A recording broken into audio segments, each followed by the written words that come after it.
Helo, croeso nôl. Gobeithio chi wedi mwynhau gwylia'r Pasg a wedi mwynhau'r tywydd braf ni wedi cael a wedi mwynhau bwyta llawer o wyau siocled dros y gwyliau.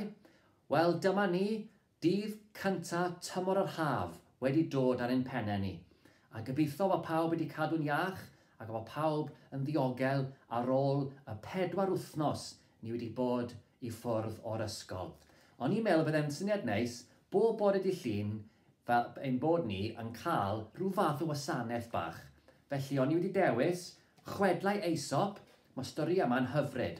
Felly dwi'n ddarllen stori i chi a mae rhywbeth bach i feddwl am weddill yr wythnos yn dod o'r stori. Mae stori gyntaf yn dod o'r llyfr o'r enw Y Llew a'r Lygoden. Un prynhawn poeth, roedd Llew yn pen dwmpian yn hapus braf dan gysgod coeden. Yn sydyn, teimlodd rhywbeth yn redeg dros ei drwyn, a gorodd un llyged a gweld mae Llygoden fach oedd yno. Roedd yn gandryll, oedd yn grac, am ei bod wedi ei ddeffro fel hyn. Disgwyliodd ei gyfle, yna, saethodd ei bawen anferth allan fel fflach, gan ddal Llygoden ger fydd ei chynffon. O, mae'n ddrwg gen i, gweithiodd Llygoden. Do'n i ddim yn bwriadu dy ddeffro di. Nag o'n wir, gad i mi fynd, a dwi'n addo talu'r ddyled yn ôl rhyw ddiwrnod. Chwarddodd Llew dros y lle. Talu'r ddyled yn ôl? Rhywbeth bach pitw fel ti, sut ar wyneb y ddeiar all creadur mor dila fod o unrhyw help i mi. Brenin y bwysfilod. O, frenin mawr, crebodd Llygoden. Paid am wytau? A gorodd Llew ei geg yn gystyd wrth ystyried y peth. O, o'r gorau, wedi'r cwbl. Faset ti ddim yn llenwi bol neb na faset. I ffwrdd â ti, ond o hyn allan, gofala beidio redeg dros drwyn neb arall.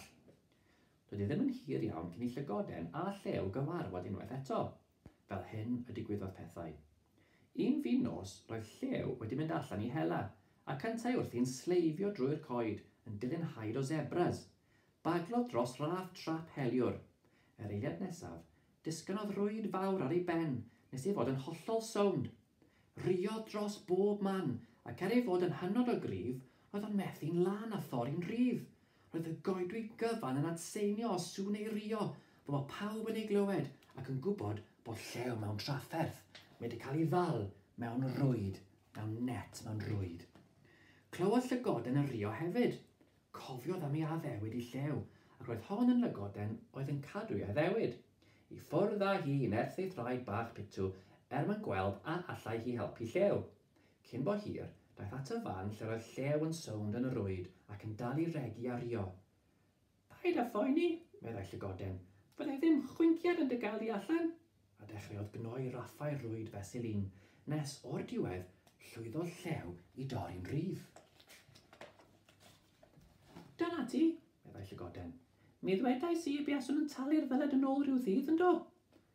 Creadur bach pitw fel ti'n fy achub i, brenin y bwysfilod, atebodd Llew. Pwy fasa'n meddwl bod y fath beth yn bosib? O, mae unrhyw beth yn bosib, meddai Llygoden. Hwyl fawr, Llew, ac i ffwrdd â hi, yn fan ac yn fuan, drwy'r glaswellt hir. A'r neges o'r stori yna sy'n bwysig i ni gofio'r wythnos hon yw mae bod yn garedig yn bwysicach na bod yn gryf. Felly, wrth bych chi adre wrthnos yma, mae angen cofio y pwysigrwydd o fod yn garedig iawn. A, yn ystod yr wythnos, rydyn ni fel athrawon wedi darparu, wedi paratoi tasgau bach i chi wneud, cwbl o bethau i chi wneud dros yr wythnos nesaf, ond y peth pwysica yw eich bod chi'n cadw'n ddiogel, cadw'n hapus ac yn cadw'n saff. Hwyl fawr a pob bendith am yr wythnos yma sydd i ddod.